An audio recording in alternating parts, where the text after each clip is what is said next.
അന്തരിച്ച ജനനായകൻ ഉമ്മൻചാണ്ടിയെ മരണശേഷവും വേട്ടയാടാൻ നോക്കുന്ന മന്ത്രി ഗണേഷ് കുമാറിന് മാധ്യമങ്ങൾക്ക് മുന്നിൽ വെച്ച് തന്നെ വി.ഡി. സതീശൻ മറുപടി നൽകിയിരിക്കുകയാണ്. ഗണേഷ് കുമാർ ഉമ്മൻചാണ്ടിയോട് മാപ്പ് പറയണം എന്ന സതീശന്റെ ഒരൊറ്റ വിളിയിൽ വിറച്ചുപോയത് ഭരണപക്ഷമാണ്. ഉമ്മൻചാണ്ടി ഗണേഷിന്റെ ജീവിതം തകർത്തിട്ടില്ല, പകരം അത് കൂട്ടിച്ചേർക്കാനാണ് ശ്രമിച്ചതെന്ന സത്യം സതീശൻ വിളിച്ചു പറയുമ്പോൾ ഗണേഷിന്റെ മുഖത്തെ ആ പതർച്ച കേരളം കണ്ടതാണ്. ഇതിനൊപ്പം ശബരിമല സ്വർണ്ണക്കൊള്ള കേസിൽ കടകംപള്ളി സുരേന്ദ്രനെതിരെ സതീശൻ ഉയർത്തിയ വെടിയുണ്ടകൾ സർക്കാരിന്റെ ഉറക്കം കെടുത്തുകയാണ്. ജനഹൃദയങ്ങളിൽ ഇന്നും ജീവിക്കുന്ന ഉമ്മൻചാണ്ടിയെ അനാവശ്യമായി വിവാദങ്ങളിലേക്ക് വലിച്ചിഴച്ച ഗണേഷ് കുമാറിന് മന്ത്രിസ്ഥാനം പോലും നഷ്ടമായേക്കാവുന്ന അവസ്ഥയിലേക്കാണ് കാര്യങ്ങൾ നീങ്ങുന്നത്. ഈ വിവാദങ്ങൾക്ക് പിന്നിൽ ഒരു കൃത്യമായ തിരക്കഥയുണ്ട്. ഗണേഷ് കുമാറിന്റെ സ്വന്തം തട്ടകമായ പത്തനാപുരത്ത് ചെന്ന് ചാണ്ടി ഉമ്മൻ നടത്തിയ ഉജ്ജ്വലമായ പ്രസംഗമാണ് മന്ത്രിയെ വിറളി പിടിപ്പിച്ചത്. തന്റെ പിതാവായ ഉമ്മൻചാണ്ടിയെ ചതിക്കാൻ ഗണേഷ് കുമാറും സംഘവും പടച്ചുവിട്ട നുണക്കഥകളുടെ കെട്ടുകഥകൾ ചാണ്ടിയുമ്മൻ ജനമധ്യത്തിൽ പൊളിച്ചടുക്കി. പത്തനാപുരത്തെ മണ്ണിൽ നിന്ന് ചാണ്ടിയുമ്മൻ തൊടുത്ത ആ സത്യത്തിന്റെ അമ്പുകൾ ഗണേഷിനെ വല്ലാതെ അസ്വസ്ഥനാക്കി. ഇതിനുള്ള മറുപടിയായിട്ടാണ് ഉമ്മൻചാണ്ടിയെയും അദ്ദേഹത്തിന്റെ കുടുംബത്തെയും അധിക്ഷേപിക്കാൻ ഗണേഷ് കുമാർ ഇപ്പോൾ രംഗത്തെത്തിയിരിക്കുന്നത്. KSRTC ബസ്സുകളുടെ സ്റ്റെപ്പ് താഴ്ത്തിയത് മറിയാമ്മ ഉമ്മൻ പറഞ്ഞിട്ടാണെന്നും അത് വലിയ നഷ്ടമുണ്ടാക്കിയെന്നും പരോക്ഷമായി പരിഹസിച്ചുകൊണ്ടാണ് ഗണേഷ് കുമാർ പുതിയ വിവാദത്തിന് തിരികൊളുത്തിയത്. പ്രായമായവർക്കും രോഗികൾക്കും യാത്ര സുഗമമാക്കാൻ ഉമ്മൻചാണ്ടി സർക്കാർ ചെയ്ത ഒരു നല്ല കാര്യത്തെ ഇന്ന് താൻ നേരിടുന്ന ഭരണ പരാജയങ്ങൾ മറച്ചുവെക്കാനുള്ള ആയുധമാക്കുകയാണ് ഗണേഷ്. പത്തനാപുരത്ത് ഏറ്റ തിരിച്ചടിക്ക് ഉമ്മൻചാണ്ടിയുടെ കുടുംബത്തെ അപമാനിച്ചു പകരം വീട്ടാമെന്നാണ് ഗണേഷ് കരുതുന്നത്. മന്ത്രിയുടെ ഈ തരം നിലവാരത്തിലുള്ള ആരോപണങ്ങളെ വെറുതെ വിടാൻ വി.ഡി. സതീശനും കോൺഗ്രസും തയ്യാറല്ല. രാഷ്ട്രീയ മര്യാദകൾ ലംഘിക്കുന്ന ഗണേഷ് കുമാറിനെതിരെ നിയമസഭയിലും പുറത്തും അതിശക്തമായ പ്രതിഷേധങ്ങൾക്കാണ് വഴി തുറക്കുന്നത്. സോളാർ വിവാദങ്ങൾ വീണ്ടും ചർച്ചയാകുന്ന ഈ സമയത്ത് പഴയ കള്ളക്കഥകൾ വീണ്ടും നിരത്തി ഉമ്മൻചാണ്ടിയെ വേട്ടയാടാൻ നോക്കിയാൽ ഗണേഷ് കുമാറിന് മന്ത്രി കസേരയിൽ ഇരിക്കാൻ യോഗമുണ്ടാവില്ല എന്ന് കോൺഗ്രസ് നേതൃത്വം മുന്നറിയിപ്പ് നൽകി കഴിഞ്ഞു. ഗതാഗത വകുപ്പിലെ കുറ്റങ്ങൾ പരിഹരിക്കാൻ കഴിയാത്ത ഗണേഷ് കുമാർ ജനശ്രദ്ധ തിരിക്കാനാണ് ഇത്തരം വിവാദങ്ങൾ ഉണ്ടാക്കുന്നത്. എന്നാൽ പത്തനാപുരത്തെ മണ്ണിൽ ചാണ്ടിയുമ്മൻ വിതച്ച സത്യത്തിന്റെ വിത്തുകൾ ഗണേഷിന്റെ രാഷ്ട്രീയ ഭാവിക്ക് വലിയ ഭീഷണിയാകുമെന്നത് ഉറപ്പാണ്. മറിയാമ്മ ഉമ്മനെയും കുടുംബത്തെയും അധിക്ഷേപിച്ച ഗണേഷിനെതിരെ ജനവികാരം ഇപ്പോൾ ആഞ്ഞടിക്കുകയാണ്. എന്തായാലും വി.ഡി. സതീശന്റെ ആ വീഡിയോ കൂടെ ഇവിടെ ചേർക്കാം, കണ്ടു നോക്കുക. മന്ത്രി ഗണേഷ് കുമാർ അദ്ദേഹത്തിന്റെ ആ പ്രസ്താവന പിൻവലിച്ച് പൊതുസമൂഹത്തോട് മാപ്പ് പറയണമെന്നാണ് എന്റെ അഭ്യർത്ഥന. പൊതുസമൂഹത്തോട് മാപ്പ് പറയണം.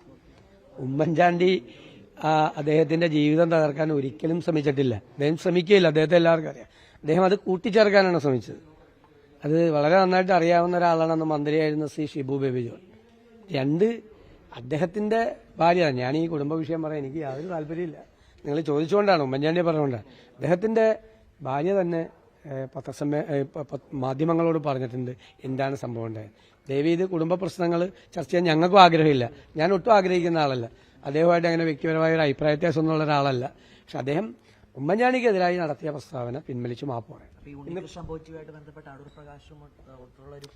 ഞാൻ പറയട്ടെ, ഫോട്ടോ മുഖ്യമന്ത്രിയുടെ കൂടെ ഫോട്ടോ ഇല്ലേ?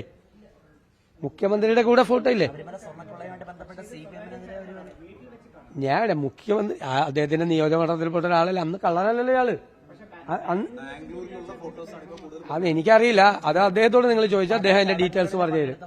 അത് ഡീറ്റെയിൽസ് പരിചയം ഉണ്ടാവുന്നേ, കോൺഫിഡൻസിലുള്ള ഒരാളാണെങ്കിൽ പരിചയം ഉണ്ടാവും. പക്ഷെ ഈ സ്വർണ്ണക്കൊള്ളയായിട്ട് എന്താ അടൂർ പ്രകാശന് ഇത് ഗവൺമെന്റ് ഭരിക്കുമ്പോൾ LDFന്റെ ദേവസ്വം ബോർഡ് ഉള്ളപ്പോൾ LDF ഗവൺമെന്റ് ഉള്ളപ്പോൾ ശബരിമലയിൽ നടന്ന സ്വർണ്ണക്കൊള്ളയല്ലേ?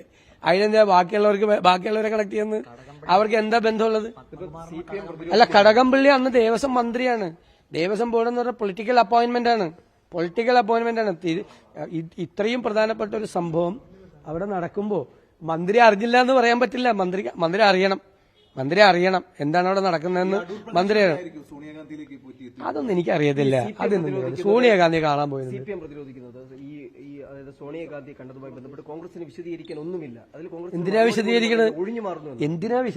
ഞാൻ ചെയ്യിക്കട്ടെ. അത് വളരെ കൃത്യമായിട്ട് ഞാൻ ഇന്നലെ പറഞ്ഞതാണ്. ഒരാള് ഇപ്പോ നാളെ ഒരാള് സ്വർണ്ണക്കള്ളക്കടത്തിൽ അറസ്റ്റ് ചെയ്യുന്നു എവിടെയെങ്കിലും വെച്ച്, ഇന്ത്യയിൽ എവിടെയെങ്കിലും വെച്ച്. അയാളുടെ കൂടെ ജീവിതകാലത്ത് ഫോട്ടോ എടുത്തിരിക്കുന്ന ആളുകൾ മുഴുവൻ അതിൻ്റെ അകത്ത് എങ്ങനെ പ്രതിയാണ്? അയാൾ കള്ളനാണ്. ഞാൻ റിയാസിന്റെ ഒരു വിഷയം വന്നു, മുഹമ്മദ് റിയാസിന്റെ PWD മന്ത്രി. അവിടെ ഒരു വ്ളോഗർ ടൂറിസം ഡിപ്പാർട്ട്മെന്റ് കൊണ്ടുവന്നു, വലിയ പ്രചരണം ടൂറിസത്തിന് വേണ്ടി നടത്തി. അവർ പിന്നീട് സ്പൈ ആണെന്ന് തെളിഞ്ഞു. അപ്പൊ എല്ലാവരും മുഹമ്മദ് റിയാസിനെ ആക്രമിച്ചു. എന്നോട് ചോദിച്ചപ്പോൾ ഞാൻ പറഞ്ഞ് മുഹമ്മദ് റിയാസ് അതിൽ ഉത്തരവാദിയല്ല. സ്പൈ ആണെന്ന് പറഞ്ഞു കഴിഞ്ഞാൽ കേരളത്തിലെ PWD മന്ത്രി CPM മന്ത്രിയാണ്. കൊണ്ടുവരുമോ? ഏതെങ്കിലും മന്ത്രി കൊണ്ടുവരുമോ? അപ്പൊ അവര് സ്പൈ ആണെന്ന് നമുക്കറിയില്ല. അവര് വ്ളോഗറായിട്ടാണ് അവരെ കൊണ്ടുവന്നത്. അവര് സ്പൈ ആണെന്ന് പിന്നെ അറിഞ്ഞാൽ ആ മാന്യത ആണ് കാണിക്കേണ്ടത്. ആ മാന്യത കടകംപള്ളി സുരേന്ദ്രൻ അതല്ലല്ലോ. കടകംപള്ളി സുരേന്ദ്രൻ അന്ന് മന്ത്രിയായിരുന്ന ആളല്ലേ, അന്ന് ദേവസ്വം മന്ത്രിയായിരുന്ന ആളാ. പ്രശാന്ത് എന്ന് പറയുന്ന മറ്റേ അന്നത്തെ ദേവസ്വം പ്രസിഡന്റും ഉൾപ്പെടെയുള്ള മെമ്പർമാര് കടകംപള്ളി സുരേന്ദ്രനായിട്ട് ആലോചിക്കാതെ ശബരിമലയിൽ ഇത്രയും നിർണായകമായ ഒരു തീരുമാനം എടുക്കൂല. ആ തീരുമാനത്തിലെല്ലാം അദ്ദേഹത്തിന് പങ്കുണ്ട്. അല്ല, ഞാൻ പറയണത് മനസ്സിലാക്കി. കടകംപള്ളിയെ ബന്ധപ്പെടുന്ന പോലെയല്ലല്ലോ ബാക്കിയുള്ളവരെ ബന്ധപ്പെടും. കടകംപള്ളിയുടെ ഫോട്ടോ അല്ലല്ലോ പ്രശ്നം. അദ്ദേഹം അന്ന് ഉത്തരവാദിത്തപ്പെട്ട പ്രധാനപ്പെട്ട സ്ഥാനത്തിരിക്കുകയായിരുന്നു. അതാണ് പ്രശ്നം. ഇതൊരു പരിപാടിയിലെടുത്ത ഫോട്ടോയല്ല, മറിച്ച് 10 ജന്മത്തിലെ സോണിയാഗാന്ധിയുടെ വസതിയിൽ വെച്ചെടുത്തത്. അപ്പോൾ ഒരു അപ്പോയിന്റ്മെന്റ് പോലും ഇല്ലാതെ അവിടേക്ക് ആക്സസ് ഇല്ല. ആർക്ക് വേണമെങ്കിലും പോകാലോ, ഒരു അപ്പോയിന്റ്മെന്റ് എടുത്ത് ആർക്ക് വേണമെങ്കിലും പോകാലോ. അവിടെ എത്ര പേര് പോകും നിങ്ങൾക്ക് തന്നെ അറിയാലോ. എന്തിനാ അതുകൊണ്ടെന്താ ആർക്ക് വേണമെങ്കിലും പോവാം, എത്ര പേര് ഇവിടെ നിന്ന് പോകുന്നുണ്ട് നിങ്ങളൊക്കെ പറഞ്ഞിട്ട് തന്നെ എത്ര പേര്. പറഞ്ഞത് ഹിമന്ത ബിശ്വ ശർമ്മയ്ക്ക് കാണാൻ പറ്റിയിട്ടില്ല. അത് അപ്പോയിന്റ്മെന്റ് കൊടുക്കണ്ടെന്ന് വിചാരിച്ചിരിക്കുന്നവർക്ക് കൊടുക്കൂല. അല്ലാതെ ഒരാള് വന്നിട്ട് ഒരു സ്പിരിച്വൽ ലൈനിൽ പ്രവർത്തിക്കുന്ന ഒരാൾ വന്ന് കാണണമെന്ന് പറഞ്ഞാൽ കൊടുത്തത് അതൊക്കെ ഇമ്മെറ്റീരിയലാണ്. ആ ചോദ്യത്തിന് പ്രസക്തി അന്ന് എനിക്കറിയില്ല. നിങ്ങൾ KPCC പ്രസിഡന്റ്